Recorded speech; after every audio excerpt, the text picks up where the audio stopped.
muy satisfecho, la verdad, con el trabajo realizado hasta el momento. Ante todo porque, a pesar de la pandemia, hemos podido reunirnos varias veces, hoy es la sexta. Por ahora, el resultado de poner en tela de juicio el principio de placer no fue un desmantelamiento general de los modelos creados por Freud, como algunos tenían miedo de que sucediera, me lo comentaron, sino que más bien, como lo habíamos anunciado, introduce en ellos unos cuantos retoquecitos, es el título del seminario, pocos de los cuales son de gran envergadura, y tiene el efecto general de mejorar el acuerdo entre esos modelos y la experiencia analítica. Por supuesto, también nos ha permitido introducir pequeños aportes, tales como ese deseo de gozar, del que les hablé varias veces, y que resulta muy útil a la hora de leer esos sueños de obstinación que suelen formarse en respuesta a la construcción del fantasma, que lo mencioné en la primera reunión, en las dos primeras reuniones. Es cierto que estos retoquecitos alteran la imagen que Freud nos propone para hacer intuibles sus modelos.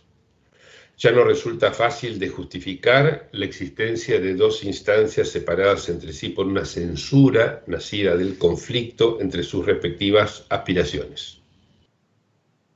Más aún, en línea con una propuesta realizada por Lacan en Vida de Freud, en el texto de los complejos familiares, le propuse el despertar del adormecimiento inducido por la historia del conflicto entre instancias.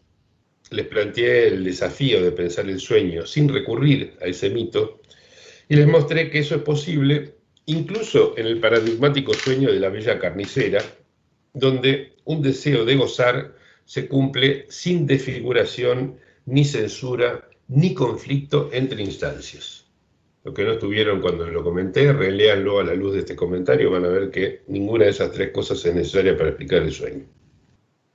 También pudimos captar que el desplazamiento en el proceso primario no es el paso de cierta cantidad de una representación a otra, que era como yo siempre lo había pensado hasta ahora, sino que una representación poco investida recibe la carga de otras que estaban más investidas y así acumula una gran excitación, ¿sí? Lo cual es compatible con el principio económico, pero contradice el principio de placer en el nivel del proceso primario, ya que una representación ve incrementarse su investidura, la que aquí marqué en amarillo, ¿no? De igual modo, en la condensación, que es la sobredeterminación basada en el equívoco de las palabras, ya no vimos un mecanismo distinto al del desplazamiento, como siempre yo lo había pensado, sino el aspecto lingüístico del mismo proceso libidinal. Y por lo tanto, es algo que no nace de ninguna censura. El juego de los niños se entiende mejor como un modo de goce compatible con el displacer y capaz de ser recuperado incluso en sueños, como lo comenta Freud. Así que ustedes verán que estos cambios introducidos en las concepciones del desplazamiento, de la condensación y del juego infantil van a acarrear otros cambios similares en el modelo del chiste que hoy vamos a discutir, ya que ese modelo, el modelo freudiano, se apoya una y otra vez en esas tres nociones: desplazamiento, condensación y juego. Pero antes de avanzar, recordaré, como suelo hacerlo, a qué punto habíamos llegado la vez pasada. Como recordarán, Diego Copo se apoyó en su lectura del libro Los enigmas del placer, escrito por Ansermet y Magistretti, para mostrar la necesidad de quebrar la inercia por la cual nuestro pensamiento se asienta en binarismos, no solo para el abordaje del placer, sino en general. Luego de eso, comentamos dos textos, el caso Dora y los 3 ensayos de teoría sexual. En el primero nos detuvimos en la escena del beso, acerca de la cual Freud dice que Dora debería haber sentido excitación sexual, no asco y displacer. Y además de criticar este postulado que llamé de excitación obligatoria, observamos que si el modelo freudiano con base en el principio de placer, establecía que toda excitación causaba displacer, no se ve por qué aquí eso ya no es normal, sino patológico. Y les adelanté que en casi toda la obra freudiana, cuando se trate de sexo, el principio de placer no contará. También les mostré que la excitación puede coexistir con el asco, hasta les di un ejemplo personal de eso, de mi historia. En fin, el asco sentido por Dora no es sintomático, como dice Freud, no lo es, pero su afonía periódica sí. Y a este síntoma se aplica la excelente concepción planteada por Freud como el encuentro entre el cuerpo y un sentido que se le suelda y que es el responsable de su repetición, de la repetición del síntoma, ¿sí? Como dice Freud, puede haber más de un sentido, pero al menos uno debe haber nacido del molde de un fantasma sexual. También señalé que recién hacia la mitad del historial Freud invoca su principio de placer, no le hace falta antes, ¿sí? Lo hace al concebir la conversión como una descarga, recién allí, pero le mostré que sin problemas podía invertirse el signo de ese proceso y pensarlo como búsqueda de excitación, así como el principio de placer puede ser sustituido con ventaja por un principio de goce, según lo adelanté al principio, parafraseando algo que dice Lacan. Esto se aplica también a la teoría de la cura. Nuestra revisión llevó a reformular la relación insostenible planteada además entre insomnio e insatisfacción sexual, que contradice cualquier observación no cegada ni sesgada por suponer un principio de placer. En cuanto a los 3 ensayos, esto con respecto a lo de Dora, ¿no? Respecto de los 3 ensayos, les mostré la suma de traspiés con que empezaba ese texto, por hablar de unas necesidades sexuales que no existen en los seres hablantes, por poner en serie la sexualidad humana y la sexualidad animal, o sea que es un despropósito, por proceder siguiendo una analogía con el hambre y no con las ganas de comer, que hubiera sido mucho mejor, y por preferir el uso de libido al del popular y exactísimo término lust. Estos traspiés impedirán duraderamente a Freud alcanzar una comprensión cabal de lo que llamamos sexual. En particular, la metasexual y los juegos eróticos, inexplicables sin dar cabida a ese hambre de estímulo que el principio de placer le impide aceptar. Y el problema, les dije, es que si los síntomas que tratamos son, como dice Freud, la práctica sexual de los neuróticos, que son nuestros analizantes, concebir mal la sexualidad nos prepara mal para tratarlos. Por eso, cuando él diga que los síntomas sustituyen o transcriben la tramitación de algo que procura descarga, diremos que una sustitución sí, efectivamente, implica una redistribución, o sea, lo que comanda el principio económico general, y que transcripción, por supuesto, implica huella, sí, y por lo tanto escritura, y que una nueva transmitación es indispensable, sí, por supuesto, pero no aceptaremos que esa tramitación sea una descarga. Ese es el punto que ponemos en tela de juicio. Igualmente, cuando Freud diga que la meta de la pulsión es cancelar el estímulo, también diremos que no, pues la pulsión es más bien hambre de estímulo. En cuanto a la sublimación, les hice ver que solo cabe considerarla como un desvío de las metas sexuales, como dice Freud, si olvidamos que la meta de la sexualidad no es desexcitarse, sino adquirir mayores y más variados goces. Por eso considero un acierto, uno de los más grandes aciertos de ese texto, haber tomado como paradigma de la sexualidad infantil el chupeteo, ya que En primer lugar, no nace de una necesidad. Además, procura su repetición y no culmina en una descarga. Más aún, suele acompañarse por otras búsquedas de excitación y brinda, finalmente, un goce que no está restringido a la zona erógena. Todo esto lo comenté en detalle la vez pasada. Por lo tanto, el chupeteo está animado por ese mismo deseo de gozar que descubrimos en el sueño.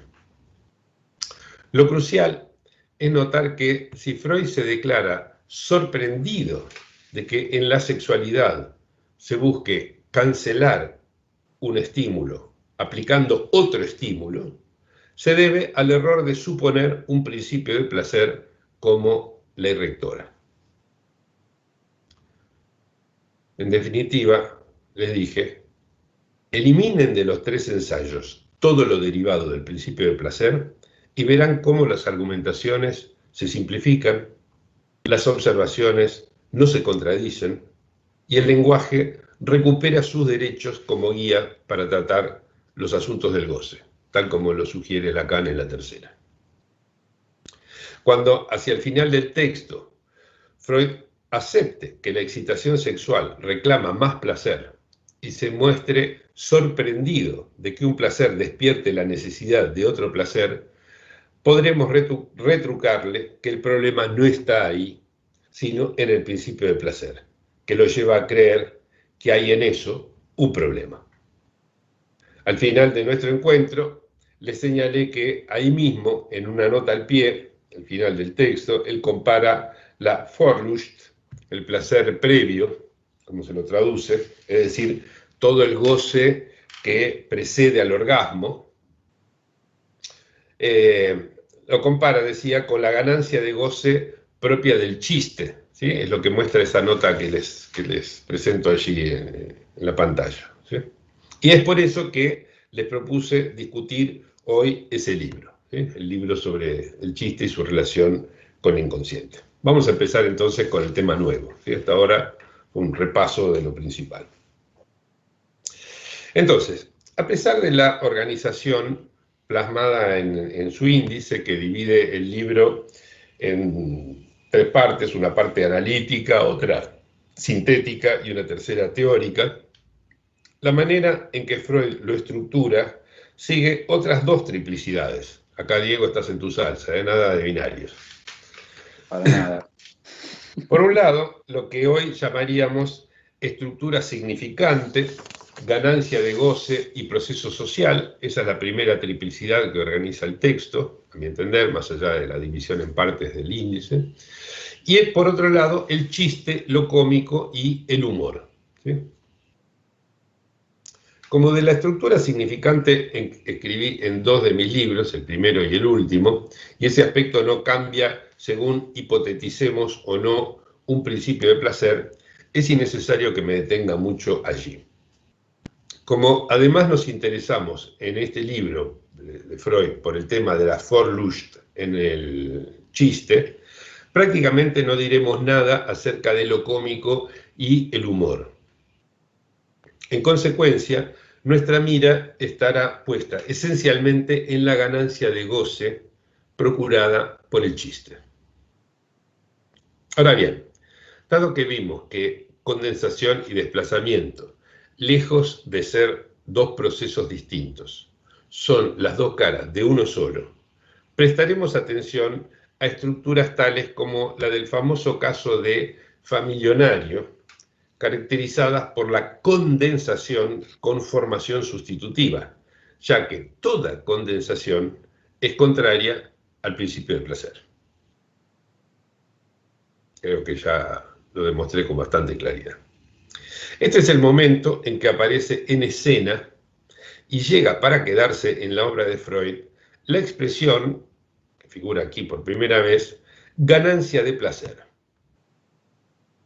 Es una fórmula que merece que nos detengamos en ella, dado que traduce a nuestra lengua ese Lustgewinn, o ganancia de goce, que Lacan en el seminario 21 igualará al plus de goce a minúscula. Y lo primero que debemos hacer es preguntarnos por qué Freud, que por años habló de la tendencia a obtener placer, la sustituye aquí por la tendencia a obtener una ganancia de placer. ¿Por qué agrega ese término ganancia? ¿Sí? ¿A qué se debe este agregado? ¿Por qué se ve llevado a agregar ganancia de placer si el placer ya era una ganancia para el aparato psíquico, ¿no?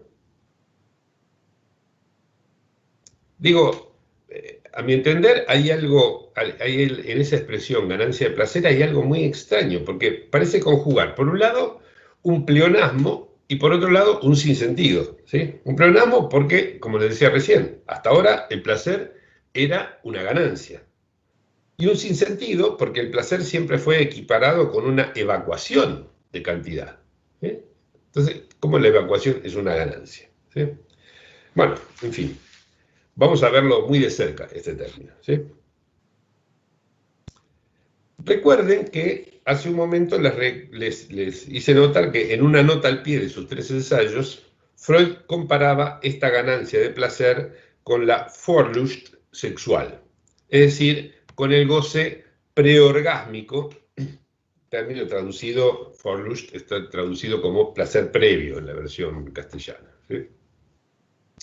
De hecho, encontrarán la expresión Lustgewinn siempre que estén en juego funcionamientos del aparato sexual. Esto me puse a verlo en toda la obra freudiana, tuve tiempo en estas 2 semanas, lo revisé toda la obra freudiana en alemán. ¿Sí? Los contextos donde aparece siempre ponen en juego funcionamientos del aparato que son violatorios del principio del placer, incluso mucho antes de 1920, ¿sí? Como la satisfacción sintomática o el goce masoquista, la sexualidad en general, por supuesto, y el placer obtenido de la insatisfacción pulsional, sin que esa violación, en todos esos casos que les digo, sea por lo general percibida como tal por Freud. Entonces, como veremos, esta noción de ganancia de placer no le permitirá a Freud sortear los obstáculos que el principio de placer interpone en su elucidación de la economía del chiste, que es el tema de hoy, ¿sí? Es lo que ocurre, además, en todo lo relacionado con aquello que constituye la noción central de este libro, a saber, la noción de ahorro. En las técnicas del chiste, dice Freud, la clave es esa, la condensación o compresión en el chiste es responsable de una economía en el sentido de un ahorro. ¿Se ve bien ahí, Diego, en la pantalla? Sí, perfecto. ¿Sí? Perfecto. Vamos, gracias. Si ustedes recuerdan que, como vimos, la condensación es el aspecto lingüístico del desplazamiento, y el desplazamiento, implica que una representación poco investida, la amarilla en el esquema, recibe la carga de una o varias muy investidas, las blancas, ¿sí? Antes están muy investidas, después se descargan, ¿sí? Notarán que este proceso, violatorio de la tendencia universal a la descarga, porque la amarilla debe aumentar su excitación, no implica ahorro alguno, sino apenas una redistribución con suma constante, que es el principio económico. Para verlo en un símil económico, precisamente, ¿sí? De la economía de todos los días, piénsenlo así. Si dispongo de 4 cuentas bancarias, imagínense que cada circulito es una cuenta bancaria, ¿no? Y el diámetro del circulito es el dinero que tengo en cada una de esas cuentas bancarias, ¿no? Más un círculo grande, más dinero, círculo pequeño, menos dinero, ¿ok? Como para guiar un poco las ideas. Entonces, si dispongo de 4 cuentas bancarias, 3 de las cuales tienen más dinero que la cuarta, ¿sí? Las 3 blancas de la izquierda, ¿sí? Y transfiero a esta fondos de las demás, ¿sí? No habré ganado ni ahorrado un solo peso, ¿sí? O sea, la cantidad de dinero que hay en el esquema de la derecha y en el de la izquierda es el mismo, solo pasé de 3 cuentas a una cantidad, ¿sí? Así que no gané ni ahorré nada, ¿sí? Freud parece mirar exclusivamente la cuarta cuenta, ya que si esta no fuera mía, ¿sí? Si no me perteneciera, su titular podría decir que ha ahorrado dinero y que así lo refleja su ganancia. si mira solamente esa cuenta. Y hay momentos en que Freud está a punto de notarlo, como por ejemplo cuando reconoce que ese ahorro es tan ridículo como el que cree hacer, habla de amas de casa, pero es un poco viejo eso, ahora las compras las hace todo el mundo. Es tan ridículo ese ahorro como el que cree hacer quien gasta tiempo y viáticos para comprar algo por unos centavos menos. ¿Sí? Es decir, que si piensa que ha ahorrado es porque no contabilizó todo, no metió todo en la cuenta.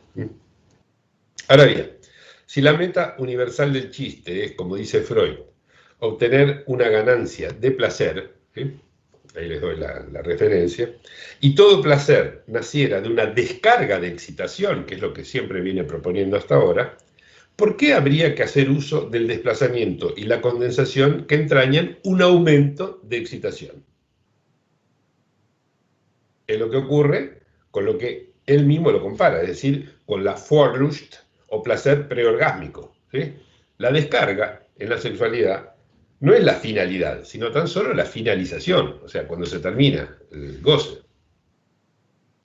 Los problemas de Freud para entender las cuestiones del sexo, sumados a su androcentrismo, hacen que su concepción del chiste sea inaceptable en innumerables aspectos cuya lista no voy a hacer aquí. Por otro lado, es probable que sobre esto arroje cierta luz una investigación cuyos resultados Susana Reif compartirá con nosotros en breve, tal vez la próxima reunión. Así que se lo cargo a ella. Sí aceptaremos la propuesta freudiana de que el chiste posibilita la satisfacción de una pulsión, no solo porque esa satisfacción es independiente del principio de placer y no tiene por qué ser entendida como una descarga, sino porque además esa es la primera definición lacaniana del goce, ¿sí? Planteada en el Seminario 7. El goce entendido como la satisfacción de una pulsión. Por otro lado, ya encontramos en este libro sobre el chiste lo que será clave en la tesis de Freud sobre el malestar en la cultura. Es decir, el papel de la cultura, en la represión del goce. Esta explicación, comentó al margen, fue refutada en los hechos por la realidad de la cultura contemporánea, donde no existe tal represión cultural y sin embargo el malestar prosigue, incluso incrementado. ¿Sí? Y además ha sido refutada la explicación freudiana en la teoría también por las observaciones de Zygmunt Bauman reunidas en un libro que es producto de su diálogo con Gustavo de Sal, y cuyo comentario, referido al tema que nos convoca, publiqué hace un par de años bajo el título de Falsedad del placer y verdad del poder en el retorno del péndulo. El héroe de la referencia es una publicación digital. La correspondiente teoría freudiana sobre el malestar en la cultura deberá ser revisada entonces a la luz de todas estas críticas convergentes, a las que se suma nuestro propio cuestionamiento del recurso al mito del conflicto. Pero no lo voy a hacer ahora, lo haré cuando llegue el turno del libro de 1929. Entonces, volvamos ahora, todavía estamos en 1905.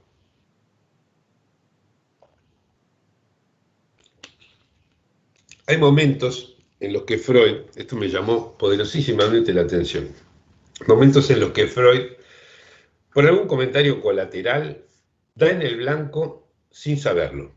Como cuando, al hablar del grano de verdad de cierto chiste, parafrasea esa revelación, ese grano de verdad, diciendo que no hay nada superior al goce, ¿sí? Cosa que es traducción del término alemán Genuss, que tiene menos ambigüedades que Lust. Y agrega que esto es así a cualquier precio, ¿sí? No importa la manera. No lo pone en la teoría, es como comentario del grano de verdad de cierto chiste, nada más. En su ensayo de síntesis, Freud propone que la ganancia de placer propia del chiste equivale al gasto psíquico ahorrado y que ese gasto era el costo de mantener una inhibición. Este es el punto central del modelo freudiano acerca de la ganancia de placer en el chiste, ¿sí? Es decir, que la ganancia de placer del chiste equivale al gasto psíquico ahorrado, ¿sí? Y que ese gasto era el costo de mantener una inhibición. Pero aquí Gerardo, también notamos que ganancia y ahorro han sido calculados por alguien no tan diferente de aquella persona que gasta tiempo y viáticos para comprar algo por unos centavos menos. Gerardo, Sí, fíjate porque se cortó un poco ahí la comunicación un poquito y como es una cosa de detalle, tal vez conviene que la reiteres. Lo bueno. último que comentaste. Sí, decía que, digamos, en esta tesis de Freud parece haber el mismo problema que él mencionaba en esas amas de casa, ¿sí? Que creen haber hecho algún ahorro, pero que en realidad gastaron en viáticos, en tiempo, etcétera, ¿sí? Para ir al supermercado donde encuentran las cosas unos centavos más baratos. O peor aún, ¿sí? En alguien que, sin haber notado que hizo transferencia de 3 cuentas a una cuarta, ¿sí? Se pone muy contento porque en la cuarta de pronto apareció un montón de dinero y cree que con eso obtuvo alguna ganancia, ¿sí? O se ahorró algo, digamos, aumentó su ahorro. Bueno, este, ¿por qué digo esto? Porque para el aparato psíquico freudiano, ustedes lo recordarán bien, esto es una de las claves del aparato psíquico freudiano, la inhibición, y esto Lacan lo retoma así sin cambios incluso, ¿no? En su seminario 10, por ejemplo, ¿sí? La inhibición es una función propia del yo, ¿sí? Y el yo, ¿sí? La cumple manteniendo constantemente un conjunto de investiduras. Esto ya lo vimos desde el proyecto, ¿sí? Entonces, ¿qué significa esto? Significa, piénsenlo así, que el chiste sortee una inhibición. Ahí les hice un esquemita, ¿no? Imagínense el curso de la excitación, se encuentra con una inhibición que tiene un cierto costo de investidura, digamos, para sostenerlo, ¿no? Es como tener un ejército ahí frenando la invasión del ejército enemigo, ¿sí? Se lo puede imaginar así, digamos, porque es la idea de Freud. De hecho, el término en alemán que utiliza, Besetzung, que es lo que se traduce por investidura, es el término que se usa en el lenguaje militar, en la estrategia, digamos, para hablar de la cantidad de soldados que se dejan cuidando una posición una vez conquistada, ¿sí? Esa es la Besetzung, ¿sí? La investidura. Entonces, que el chiste sortee una inhibición solo puede significar entonces que la excitación tome un camino alternativo, ¿sí? Y así la burle, ¿sí? Como lo dice Freud, burlar la inhibición, ¿sí? Pero en ese caso no hay ahorro alguno, ya que ¿cómo podría una excitación seguir otro camino sino creando o profundizando una facilitación, cosa que en cualquiera de los dos casos exige cierto gasto? Pero vayamos más lejos aún y notemos que la existencia de una inhibición, ahí les pido por favor que presten atención a la lógica de la cosa, ¿sí? La existencia de una inhibición no es más que la hipótesis necesaria para sostener la idea del conflicto entre instancias. Y que Freud nunca encuentra otra prueba de esa inhibición que el hecho de que ésta ha sido burlada. O sea, cuando no la hay. Solo prueba, ¿sí? Que hay una inhibición cuando no la hay, ¿sí? Es decir, parece el judío del chiste, que descubre que le mentían porque le han dicho la verdad y eso significa que dejaron de mentirle. En cambio, la apertura de una vía nueva facilitada es algo que cabe constatar en cada chiste, ¿sí? Es como lo sancionamos, qué ocurrencia, ¿no? Es decir, se generó un lazo que antes no existía, es decir, un enlace que es abierto por una facilitación en el modelo freudiano. Y es precisamente allí donde parece alojarse tanto el goce que nos causa como su requisito de sorpresa, por ejemplo, porque la repetición del chiste, cuando el gasto de facilitación ya resulta innecesario, deja de suscitarnos ese goce. En síntesis, es absurdo sostener que el Lustgewinn proviene de un ahorro. Y es mucho más razonable afirmar que se produce no por, pero sí en concomitancia con un gasto de facilitación. Es decir, no ahorro, sino gasto, ¿sí?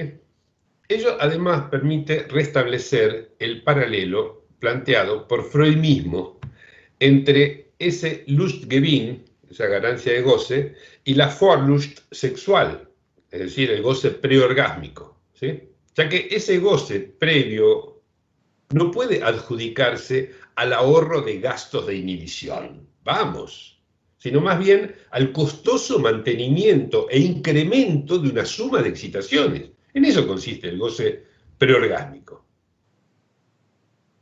El goce de Lalang, que, nombrado de otro modo, además Freud reconoce en la raíz del chiste, es experimentar jugando con las palabras y con los fonemas, ¿sí? Tampoco puede adjudicarse al ahorro de inhibición alguna, ¿sí? Porque esa inhibición es inexistente por hipótesis en el infante, sino más bien al hecho de que el ser hablante es un incansable buscador de placer, como él bien dice, sin recordar de dónde tomó la cita, que es una cita excelente, ahora se la voy a mostrar, una cita excelente, sí, obviamente si olvidamos el principio del placer o si dejamos de entender el placer como algo ligado a la descarga de excitación o ambas cosas, ¿sí?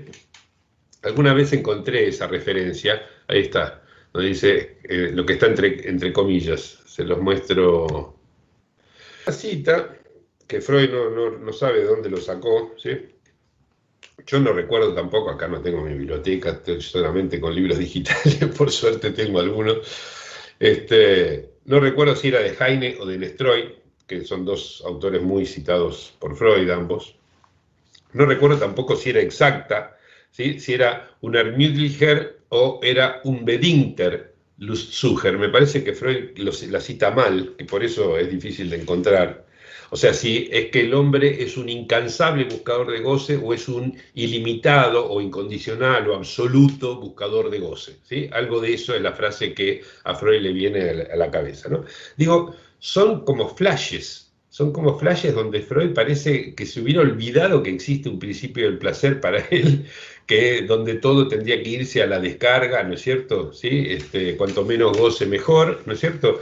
Y ahí se plantea el ser humano como un incansable buscador de lust, ¿sí? O sea, de goce, no de placer. Bueno, en fin. Si hay algo que jamás pensaba el otro día cuando me fijaba en estas referencias, es que he recibido algunas críticas por las cosas que estoy diciendo aquí en este seminario, como las recibo siempre. Pero si hay algo que jamás van a poder criticarme es no haber leído la obra freudiana concienzudamente, ¿sí? Porque me voy hasta en los textos originales en alemán. En fin, bueno, volvamos al texto. No voy a volver a criticar el modo en que Freud concibe la economía del juego, sea el juego infantil o el juego erótico, ¿sí? Ustedes mismos podrán hacerlo con las herramientas que les doy, ¿sí? Úsenlas. Por lo tanto, tampoco me detendré a discutir la génesis propuesta para el chiste a partir del juego, ya que ese error de base, sumado al androcentrismo que la permea, la vuelven insostenible, absolutamente. A pesar de eso, hay momentos, como les decía recién, en que Freud se desvía de ese camino central elegido y se acerca al modo en que aquí enderezamos algunos de sus planteos, ¿sí?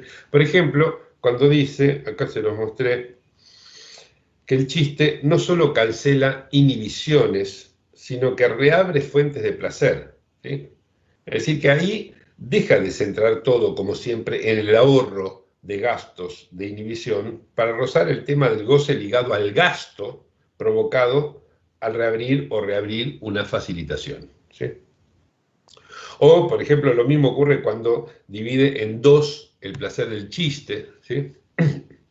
Entre placer de juego y placer de cancelación, ¿sí? Porque el placer de juego obviamente no es una descarga, ¿sí? Y en una medida aún mayor lo vemos al leer que la meta del chiste, miren esto, ¿sí? Es la excitación de placer, ¿sí? Excitación de placer. es el punto donde placer y descarga se divorcian por incompatibilidad de caracteres, ¿sí? En la traducción, además, Lusterregung, ¿sí? El término traducido por excitación de placer, debería ser entonces excitación de goce o excitación gozosa, pero excitación de placer, si el placer era la desexcitación para Freud. En fin. Pero algo que no recordaba haber leído es la confesión de la medida en que la imposición del principio de placer a su modelo económico era ya una rutina para su pensamiento. ¿Sí? Los leo textualmente, dice: los conceptos de energía psíquica y descarga y el abordaje de la energía psíquica como una cantidad se me han convertido en hábitos de pensar. ¿Sí? Es un problema eso, ¿sí? Recaer en hábitos del pensar, ¿sí? Porque cuando uno cae en hábitos de pensar ya no piensa. Se reduce el Y gasto, creo que a Freud le pasó. Gerardo, ¿Cómo? se reduce el gasto. Sí, pero me parece que reducir el gasto tiene un costo enorme para seguir con el chiste. Claro. ¿Ok? Lo pagó carísimo. Me parece que, digamos, toda su construcción se vio viciada por esto, toda la construcción del chiste. ¿Sí? Y me sorprendió constatar además que ese hábito de pensamiento no le impide sostener un par de hojas más adelante nomás, que los desplazamientos de investidura se producen, fíjense lo que dice ahí, sin perder energía por descarga. ¿Sí? Desplazamientos de investiduras, ¿sí? Sin perder energía por descarga. ¿Sí? En el proceso primario, supuestamente tenía que estar regido por la tendencia a la descarga, sin perder ninguna energía por descarga. Dice. Tampoco le impide decir que el chiste se sirve de la posibilidad de elevar el monto de excitación, ¿sí? Elevar el monto de excitación antes de la descarga, ¿sí? Para incrementar su efecto. O sea que se dan cuenta que hay algo allí que no le funciona a Freud con el principio del placer, todo el tiempo, ¿sí? ¿Cómo podría ser que el aparato tuviera que ir elevando para obtener el mejor efecto, mayor carga? No se consigue, digamos. Freud está cegado ahí por su principio de placer. En fin. Por lo demás, dado el carácter espiralado del abordaje freudiano, las características que he desgranado hasta el momento podrían ser repetidas una y otra vez, los mismos comentarios, las mismas críticas, las mismas contradicciones. En fin, no lo voy a hacer, no lo quiero aburrir. En su lugar, me limito a mencionar algunos planteos originales,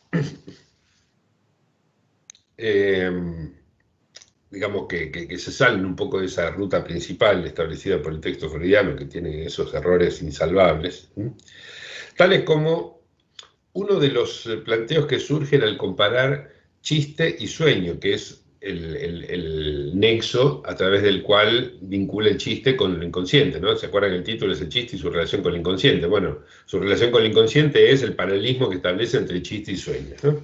Y ahí dice que si el chiste es un juego desarrollado, no puede pensarse,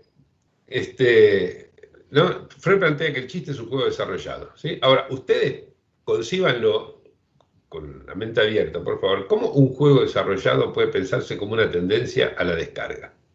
¿Sí? No hay ninguna tendencia a la descarga en el juego, ¿sí? Los chicos se quedan jugando todo el día, ¿sí? Y si finalmente paran en algún momento es porque se quedaron fritos de sueño, digamos.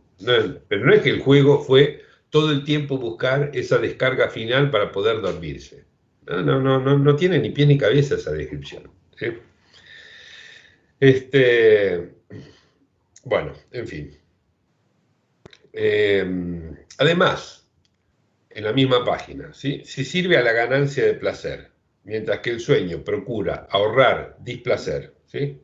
No puede decirse, como dice Freud al final, que estas dos metas coincidan en general, ni mucho menos. ¿Cómo que ahorrarse displacer es lo mismo que ganar placer?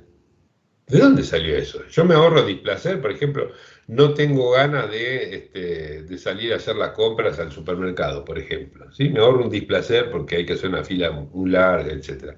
¿Eso significa que yo gané placer a partir de eso? Es una construcción bastante estúpida, ¿no?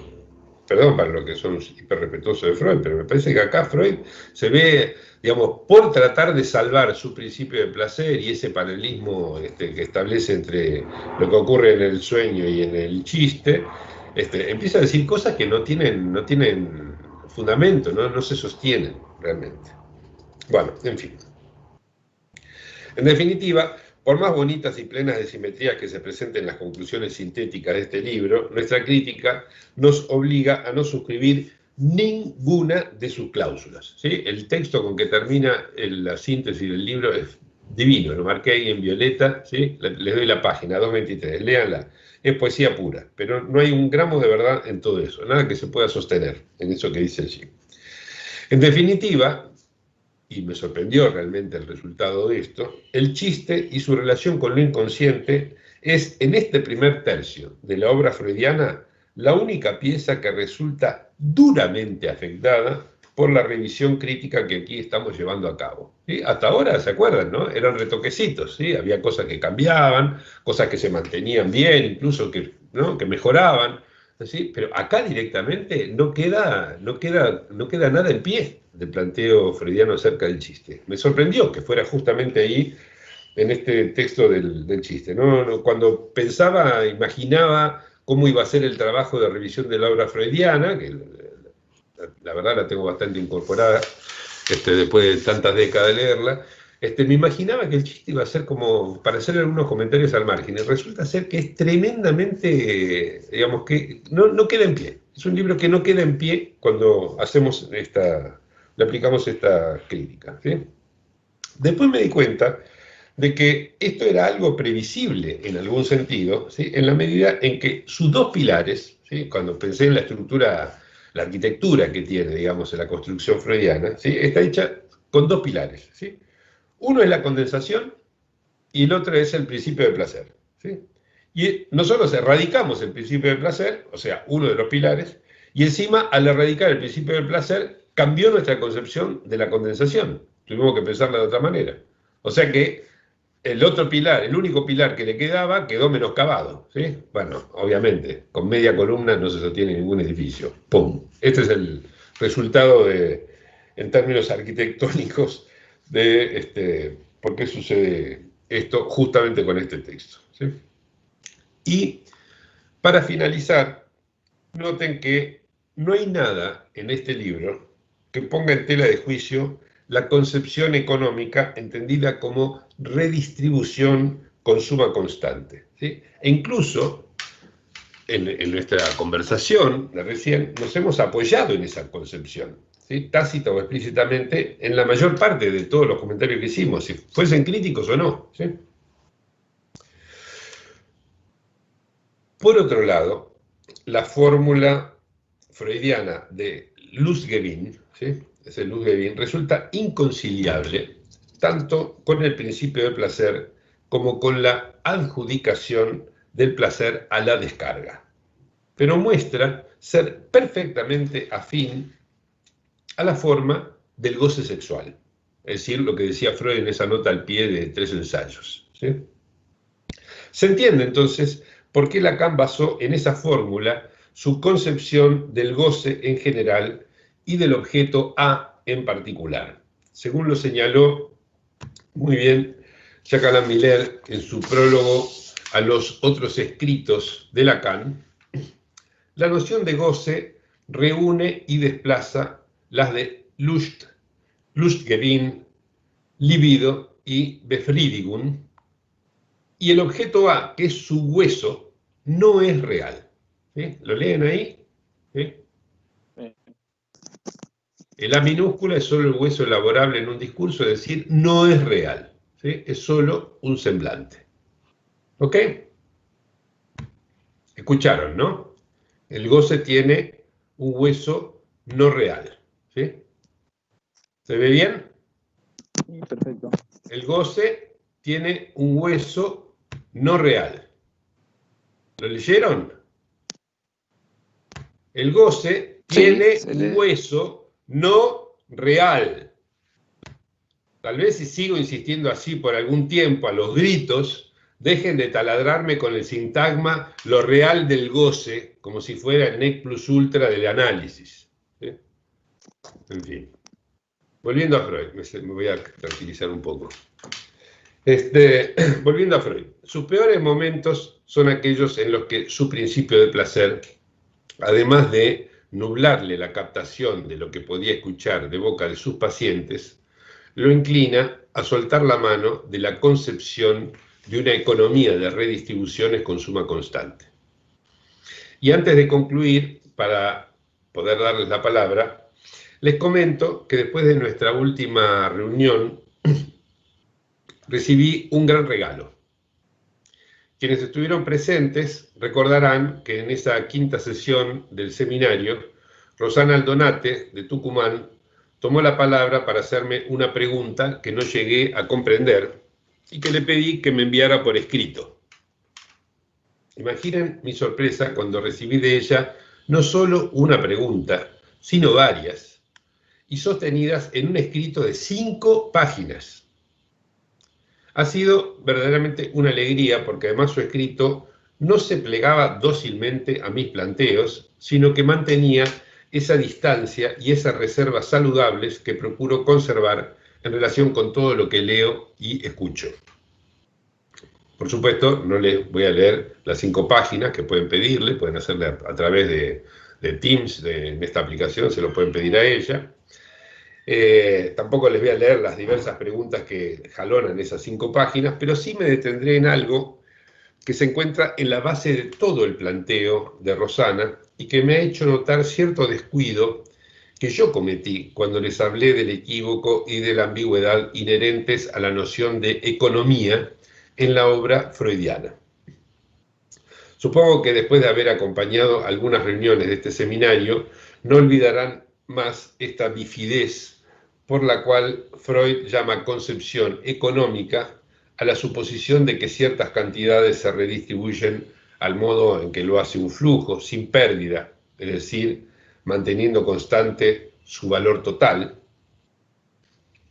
y a la vez toma como ley económica fundamental una general tendencia al ahorro o a la descarga de esas mismas cantidades, como si cada actor de esa economía procurara deshacerse de sus propios activos para ir a la quiebra. Pues bien, el descuido en que incurrí y que el planteo de Rosana me hizo notar tiene que ver con lo siguiente. La concepción económica puede captarse fácilmente mediante este gráfico, que he usado varias veces. Si en un elemento, aquí el elemento número 4, ven que hay 3 que convergen en un cuarto, ¿no? Si aquí en un elemento, que en ese elemento 4, convergen las excitaciones provenientes de varios elementos, el 1, el 2 y el 3, ¿sí? La excitación que ese elemento recibe será la suma de las excitaciones de las otras 3. Por eso puse Q1 más Q2 más Q3, las cantidades que vienen de excitación por cada una de las ramas 1, 2 y 3. ¿No? De manera tal que la cantidad total no ha variado. ¿Sí? O sea, antes tenía Q1 más Q2 más Q3 y ahora tengo Q1 más Q2 más Q3. ¿Sí?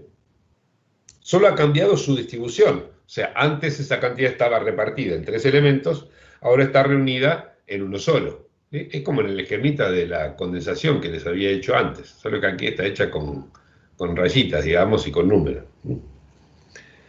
Entonces, todo modelo económico se basa en esta ley de flujo, según la cual la suma de cierta cantidad, lo puse ahí arriba del dibujo, ¿sí? La suma de algo puse, ¿sí? La suma de cierta cantidad permanece constante, a pesar de los avatares que pueda sufrir ese algo a lo largo de un proceso, ¿sí? Esa cantidad puede ser excitación, ¿sí? Como le puse ahí en el esquemita, ¿sí? ¿Lo ven? ¿Sí? Suma de excitación igual constante, es una posibilidad, ¿sí? Puede ser la libido, la suma de libido, ¿sí? De montos de libido, como dice Freud en algún lugar, permanece constante. En algún texto dice la suma de las satisfacciones pulsionales se mantiene constante, o incluso el goce, en la última enseñanza de Lacan, ¿sí? Se puede entender como suma de goces, de ciertos goces igual constante, ¿sí? Pero siempre que hablemos de economía, sea de la libido, de las pulsiones o de los goces, estaremos hablando de una ley de conservación que implica que la suma de alguna cantidad se mantiene constante. ¿Ok? Esa es la idea de una economía. Ahora bien, el descuido que el planteo de Rosana Aldonate me hizo notar nace del hecho de que cuando la cantidad involucrada es la excitación, ¿sí?